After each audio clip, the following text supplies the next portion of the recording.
So, let's start.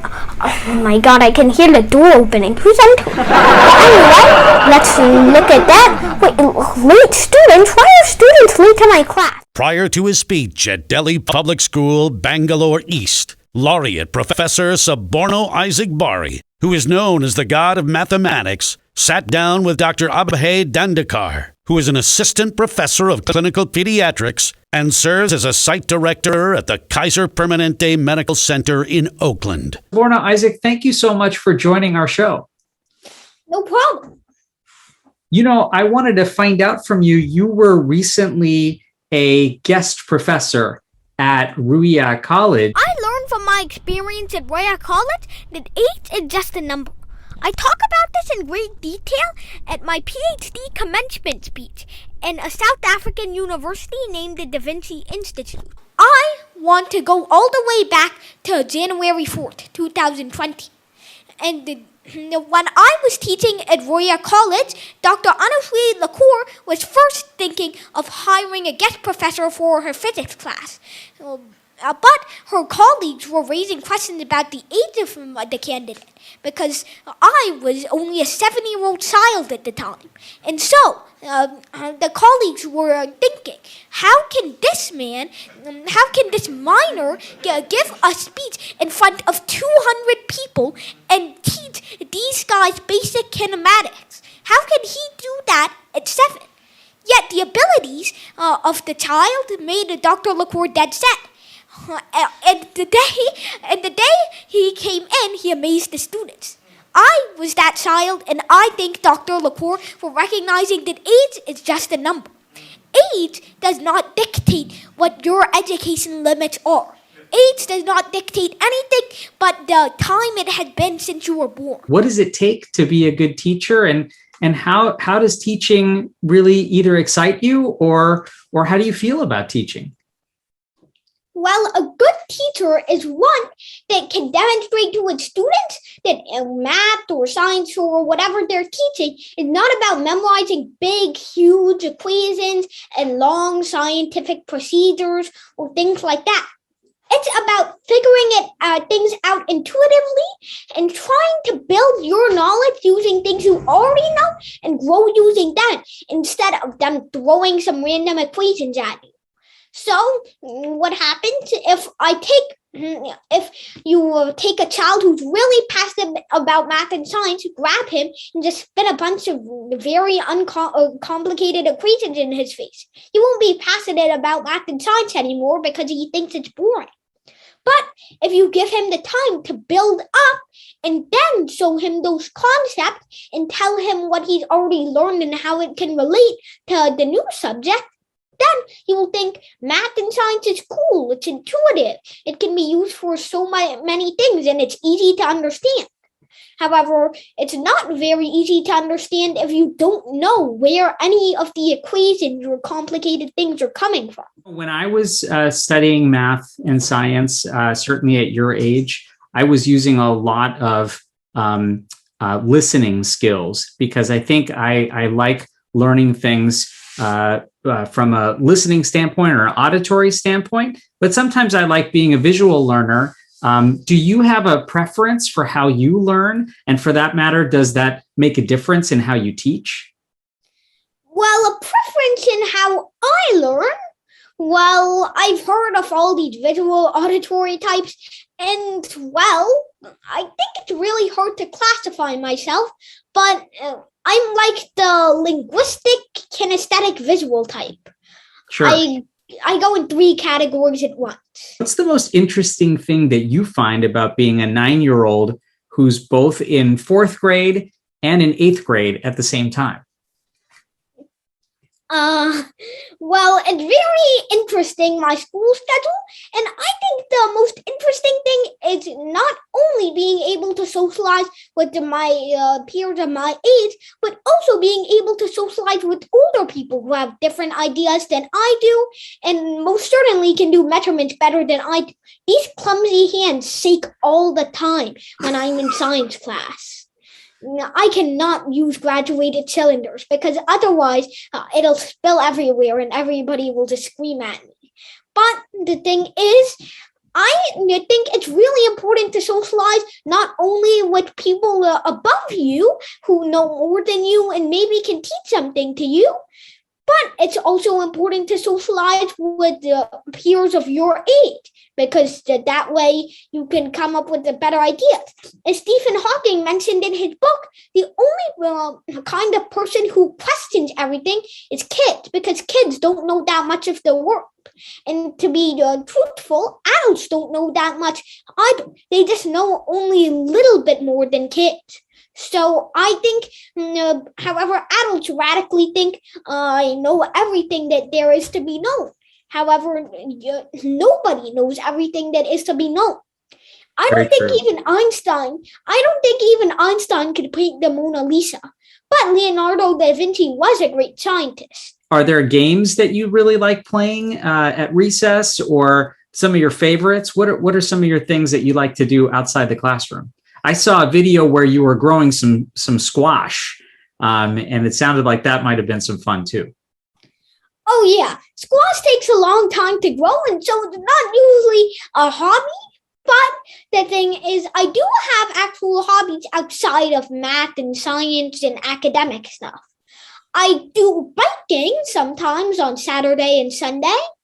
I also do basketball sometimes. Yeah. And I play piano, as I mentioned before. And I also really like playing chess.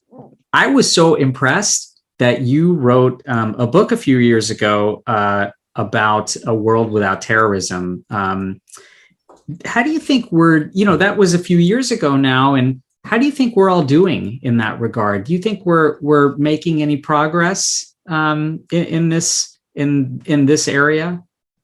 Oh goodness, no. All right. So the war on terrorism. Oh, that has gone down in flames. I mean, have you just seen what has happened to Afghanistan? Because I'm really worried This is a copy of my own book, The Love, about a world without terrorism. And 4 years, just exactly 4 or 5 years after it was published, boom, there's a terrorist country now. Yeah. There was a whole entire country controlled by terrorists. And I'm thinking, how did this happen? It's because of neglect. And it's because of neglect. The U.S. evacuation has gone horribly because of some mishandling of strategy. You sort of took out the military before the civilians. At least that's what my view is on it.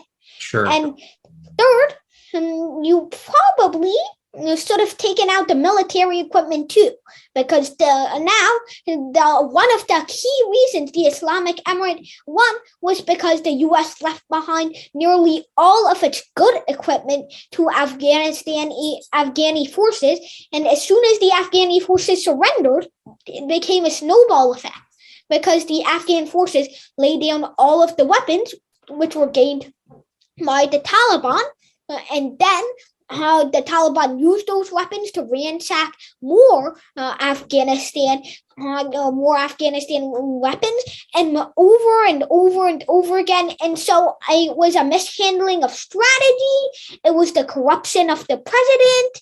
It was a lot of things. And the war on terrorism, I believe, needs to use not only math and science, but also law, because you need to teach people that math and science is more important than a war and stuff like that. Math and science is the thing that will advance us. War is just going to pull us behind.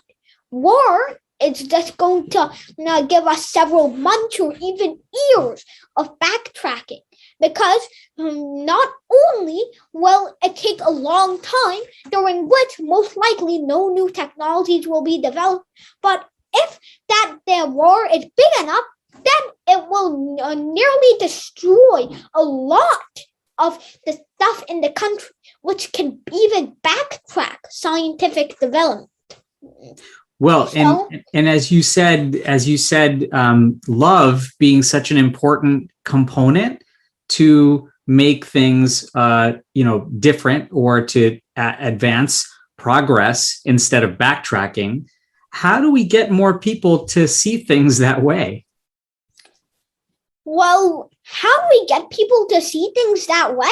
That's a very good question. The thing is, you have to get people to see that way, because you have to get people to see that way. It's a really difficult question because some people think no matter what. Some people think, oh, war is good, killing people is good, this is for the greater good, and nobody can convince me otherwise because Allah. Religious terrorism is a very difficult thing to fix. Terrorism in general is already difficult, but when that's applied to religion, you have the supreme being you're fighting for, and nobody can convince you that whatever you're doing is bad because that supreme being apparently permits you with no evidence. It's just misinterpretation. So most of the time, it's actually really hard to convince people of that. And so it's a varying answer. However, I think that you should teach people the lesson of empathy, because empathy says that all cultures, all religions, like the Christianity or Judaism or Buddhism or Hinduism. I don't have the Quran right now because it's downstairs. Sure. But all of these things, all of these religious books are sacred to some person in some way. And so then that means that you should respect their beliefs. Because without respecting their belief, you will have war, which pulls us behind and ultimately pushes us back. If we really want to find the truth, if we're living in a simulation, or if we are living in real life, or if everything is just our mind, or if there really is a God lurking in the heavens above us, we have to find that using math and science, not using religion and stuff. Because religion and war will just pull us behind in math and science. And so religion should not be used as a strain. Rather, it should just be used as a respectful belief. Because even if two people don't believe in the same thing, it shouldn't quickly escalate to war and killing and death over these things. It should instead just be a peaceful exchange of ideas. Like you have the scientific community just exchange a few ideas, and for the most part, there are no huge arguments besides all the conspiracy theories. But though I don't officially consider them part of science. Right. Why can't we have the religious community be that way? Why can't religion just be a simple exchange of belief about God or a divine being, or even no divine being, but just a very good man, like in Buddhism? Yeah. So, why do we have to have this kind of fighting over that thing? I think that empathy is the most important lesson to teach. So, you have, all of these books, they're sacred to other people. And so you shouldn't kill each other for these beliefs. You should have it be like the scientific community. You should have just a peaceful exchange of beliefs. Oh, yeah, I believe this. Well, I believe this. And then goodbye. You shouldn't be arguing, because arguing leads to war. And war leads to death. And death leads not only to sadness and grief, but also a loss in scientific progress. I cannot tell you how impressed I am with how well you've been able to articulate that and express that. I sincerely hope that all of that is listened to very actively by people who are in a position who can make that a reality. And hopefully all of us together can make it a reality.